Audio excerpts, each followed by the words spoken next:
미라클 모닝. 이 시간은 데살로니가전서 5장 23절 말씀을 통해서 구원의 확신과 안전의 보장이라는 제목으로 말씀을 전하겠습니다. 우리나라에는 정말 많은 분들이 교회를 다니고 있습니다. 통계로 1000만 명이라고 하는 분도 있고요. 그것에 못 미친다고 하는 분도 있습니다. 그런데 그런 분들 가운데는 구원받은 사람은 얼마나 될까라고 하면 절반도 안 될 것이라고 내다보는 분들이 상당히 많습니다. 그저 종교생활은 잘하지만 구원의 여부는 확신할 수 없는 분들이 얼마나 많은지 모릅니다. 지난 토요일은 저희 교회에서 토요전도가 있었습니다. 부침개를 붙여놓고 오시는 분들에게 접대해드리면서 그것을 드시는 동안 마주 앉아 이야기를 들어주고 하기도 하며 복음을 전하고 있습니다. 그런 모임을 이제 막 시작하려고 하는데 김윤환 형제가 지나가다 우리를 보고 찾아왔습니다. 눈가에는 눈물이 고여 있었습니다. 무슨 일인가 했습니다. 그랬더니 토요일 새벽에 삼촌이 돌아가셨다고 하늘나라에 가셨다는 소식이었습니다. 그래서 토요일 돌아가셨지만 다음 날 그러니까 어제 장례식을 치르려고 한다는 소식이었습니다. 빈소도 마련하지 못했습니다. 김윤환 형제는 우리 교회 청년으로서 아버지와 삼촌을 모시고 있었습니다. 고난도 역경도 많았던 터라 얼마나 힘들고 고달픈 날이 많았겠습니까? 한동안 방황을 하다가 지금은 교회에 잘 나오고 신앙생활도 열정적으로 하려고 노력을 많이 하는 청년입니다. 그런데 2월 중순경 저를 찾아와서 아버지와 삼촌을 구령상담해달라고 요청을 했습니다. 한동안 그 집을 방문하지 못했기 때문에 궁금도 했습니다. 그래서 2월 20일에 찾아갔습니다. 삼촌은 누워 있었습니다. 제가 갔더니 일어나 앉아 계셨습니다. 제가 두 분에게 차분히 구원의 도리에 대해서 복음에 대해서 설명을 했습니다. 글없는 책과 브릿지 전도지를 가지고 차분히 설명을 해주었더니 삼촌이나 김연한 형제의 아버지가 예수님을 구주로 영접하겠노라고 말씀하십니다. 그래서 두 분이 자신의 죄를 회개하고 예수님을 구주로 영접하였습니다. 김윤환 형제의 삼촌 이름이 김대성 형제님입니다. 61년생입니다. 예수님을 영접하신 것이 2월 20일이었는데 그렇게 예수님을 영접하여 구원을 받으시고 17일 만에 하나님의 부르심을 받았습니다. 이제 그분이 떠나신 것에 대해서는 가슴이 아프지만 이제는 죽음도 고통도 병도 이별도 없는 영원한 천국에 가 계시니 정말 하나님께 감사를 드리지 아니할 수가 없습니다. 그리고 김윤환 형제가 참 수고가 많았습니다. 하나님의 위로와 은혜가 넘치시기를 진심으로 기도합니다. 김윤환 형제는 구원받은 청년이기 때문에 삼촌이 세상을 떠나기 전 분명한 구원의 확신을 갖기를 바랬을 것입니다. 그래서 신방을 요청했던 것입니다. 우리는 바로 이런 구원의 문제에 대해서 바로 이런 자세가 필요하다는 것을 말씀드리고 싶습니다. 누구든지 구원을 받으면 차별이 없이 천국에 갈 수 있습니다. 예외도 없고 차별도 없습니다. 한국교회의 문제가 바로 구원의 기쁜 소식, 복음을 정확하게 전하지 않는 데 있다고 봅니다. 종교생활만 부추기지 참된 신앙생활인 구원의 확신부터 체크하는 것이 부족한 현상을 이곳저곳에서 많이 찾아볼 수 있습니다. 오늘 본문인 데살로니가전서 5장 23절은 이렇게 말씀하십니다. 평강의 바로 그 하나님께서 너희를 온전하게 거룩히 구별하시기를 원하노라. 내가 하나님께 기도하여 너희의 온 영과 혼과 몸을 우리 주 예수 그리스도께서 오실 때까지 흠없이 보존해 주시기를 구하노라 라고 하셨습니다.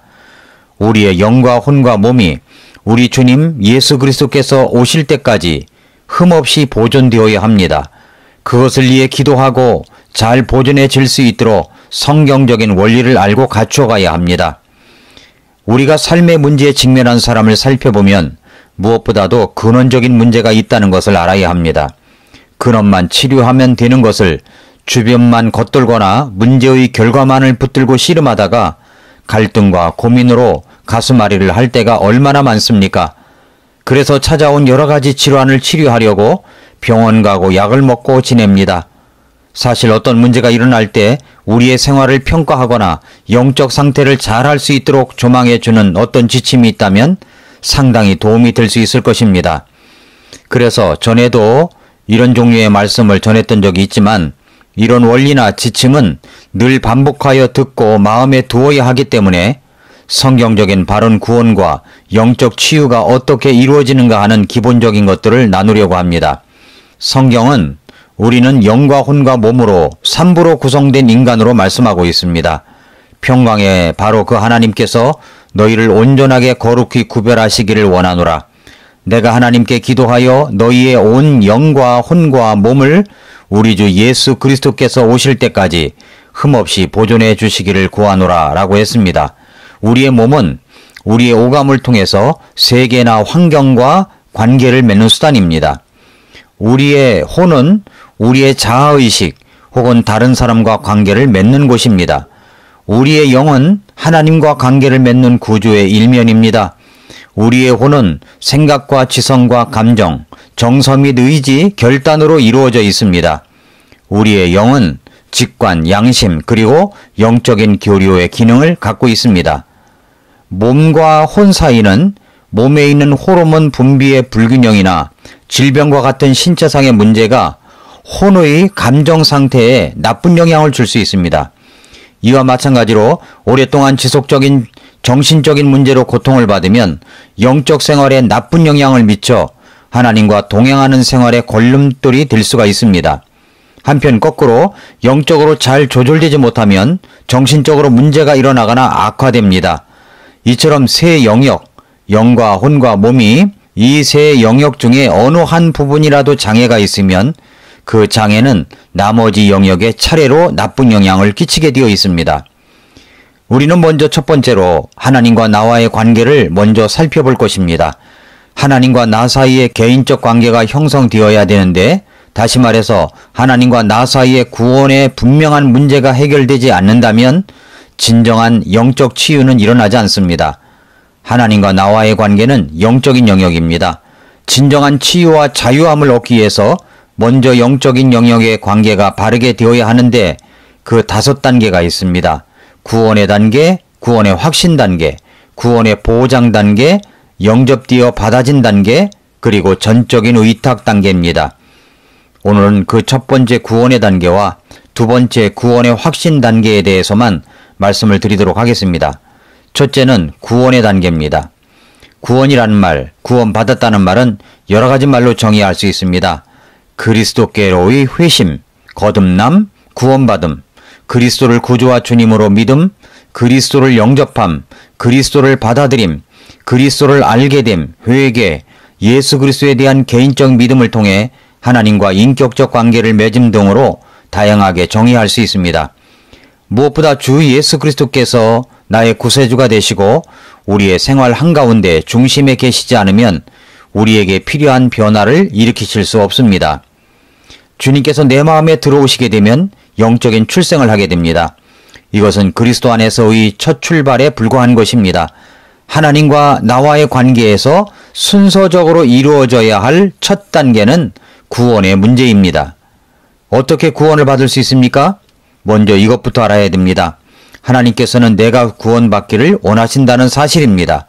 디모데전서 2장 4절에 하나님은 모든 사람이 구원을 받고 진리를 아는 데 이르기를 원하신다라고 했습니다. 그런데 그렇게 하나님께서 내 자신이 구원받기를 원하시지만 우리를 하나님 앞으로 갈 수 없게 만드는 것이 있습니다. 그것은 바로 나의 죄의 문제입니다. 그래서 내가 죄인이라는 사실입니다.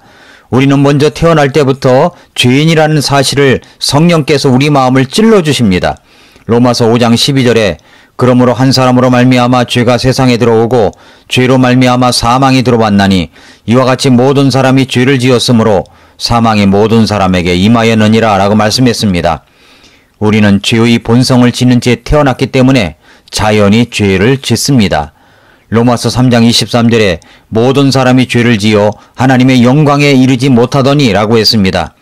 그런데 죄 중에 가장 큰 죄는 요한복음 16장 9절 말씀처럼 우리가 죄를 짓고 살아가는 것도 있지만 하나님을 믿지 않고 내 맘대로 살아가는 것이 가장 큰 죄라는 사실입니다. 죄에는 반드시 형벌이 있습니다. 로마서 6장 23절에 죄의 삭은 사망이라고 했습니다. 히브리서 9장 27절에 한 번 죽는 것은 사람들에게 정해진 것이요 이것 뒤에는 심판이 있다고 했습니다. 요한계시록 21장 8절에 그러나 두려워하는 자들과 믿지 않는 자들과 가증한 자들과 살인자들과 음행을 일삼는 자들과 마법사들과 우상 숭배자들과 모든 거짓말쟁이들은 불과 유황으로 타는 호수에서 자기 몫을 받으리니 이것은 둘째 사망이니라 라고 그 심판을 말씀하시고 있습니다. 우리는 반드시 심판을 받아 지옥의 형벌에 들어갈 수밖에 없는 존재들입니다. 그런데 그리스도께서 우리의 죄를 담당해 주셨습니다. 로마서 5장 8절에 우리가 아직 죄인 되었을 때 그리스도께서 우리를 위해 죽으심으로 하나님께서 우리를 향한 자신의 사랑을 당당히 제시하시느니라 라고 말씀했습니다. 그렇습니다. 우리가 죄인 되었을 때 예수님이 우리를 위해 죽어주셨습니다. 무엇을 위해서 죽어주셨을까요? 바로 우리의 죄악입니다. 로마서 4장 5절에 일을 하지 아니할지라도 경건치 아니한 자를 의롭다 하시는 이를 믿는 자에게는 그의 믿음을 의로 여기신다고 했습니다. 베드로전서 2장 24절에 친히 나무에 달려 자신의 몸으로 우리의 죄들을 지셨으니 이것은 죄들에 대하여 죽은 우리가 살아서 의에 이르게 하려 하심이라. 그분께서 채찍에 맞음으로 너희가 고침을 받았다라고 말씀합니다. 그렇게 예수님은 우리의 모든 죄를 짊어지시고 십자가에서 죽어주셨습니다. 그리고 3일 만에 부활하셨습니다. 그렇다면 이제 우리가 어떻게 해야 합니까? 죄를 회개하고 예수님을 구주로 영접해야 합니다. 사도행전 3장 19절에서 그런즉 너희는 회개하고 회심하라. 그리하면 새롭게 하는 때가 주의 앞으로부터 이를 때에 너희 죄들이 말소될 것이요 라고 했습니다. 요한계시록 3장 20절에 보라 내가 문에 서서 두드리노니 누구든지 내 음성을 듣고 문을 열면 내가 그에게로 들어가 그와 함께 만찬을 먹고 그는 나와 함께 먹으리라 라고 말씀을 했습니다. 로마서 10장 9절 10절에 네가 만일 네 입으로 주 예수님을 시인하고 하나님께서 그분을 죽은 자들로부터 살리신 것을 네 마음속으로 믿으면 구원을 받으리니 사람이 마음으로 믿어 의에 이르고 입으로 시인하여 구원에 이르느니라 라고 말씀을 하셨습니다. 로마서 10장 13절에 누구든지 주의 이름을 부르는 자는 구원을 받으리라 라고 했습니다. 예수님이 우리의 마음을 놓고 하고 계시는데 우리가 마음문을 열면 예수님이 우리 안에 들어오신다고 약속해 주셨습니다. 예수님을 구주로 믿고 영접하기 원한다면 이렇게 기도하셔야 됩니다. 하나님, 제가 죄인인 것을 시인합니다. 저의 죄를 회개합니다. 저는 하나님께서 하나님의 아들 주 예수 그리스도를 통해서 저의 모든 죄를 단번에 용서해 주셨음을 믿습니다. 그 예수 그리스도께서 저의 모든 죄를 용서해 주시기 위하여 십자가에서 죽으심과 부활하신 것을 믿습니다. 그 예수 그리스도를 저의 구세주로 저의 마음에 영접하고 주님을 믿습니다. 저는 이제부터 죄된 생활에서 돌이켜서 내 죄를 용서해 주시고 나의 생명이 되신 주 예수님을 믿고 의지하고 따라가겠습니다. 나를 구원하신 주님께 감사드립니다. 예수님 이름으로 기도합니다. 아멘. 이렇게 기도를 하셔야 됩니다. 이제 예수님을 그렇게 구주로 영접했다면 예수님은 이제 어디에 계실까요? 우리 마음속에 계십니다. 내 마음속에 계십니다. 내 죄는 어떻게 되었을까요? 예수님께서 내 죄를 다 용서해 주셨습니다. 다 가져가셨습니다. 다 사해 주셨습니다. 그 아들 예수님의 피가 우리를 모든 죄에서 다 깨끗하게 해 주셨습니다. 하나님과 나와의 관계는 영적인 영역입니다. 진정한 치유와 자유함을 얻기 위해서 먼저 영적인 영역의 관계가 바르게 되어야 하는데 그 5단계 중에 첫 번째가 예수님을 영접하는 구원의 단계입니다. 사랑하는 애청자 여러분, 오늘은 그 첫 번째 단계만 해야 될 것 같습니다. 내용이 너무 길기 때문에 나머지 구원의 확신 단계는 내일 하도록 하겠습니다. 구원받음의 단계 몇 번이고 들으시면서 또 다른 사람에게 알려주시고 이 사실의 말씀을 드려야 될 사람들에게 전달로 꼭 다른 사람에게 알려주시기를 바랍니다. 오늘도 미라클 모닝입니다.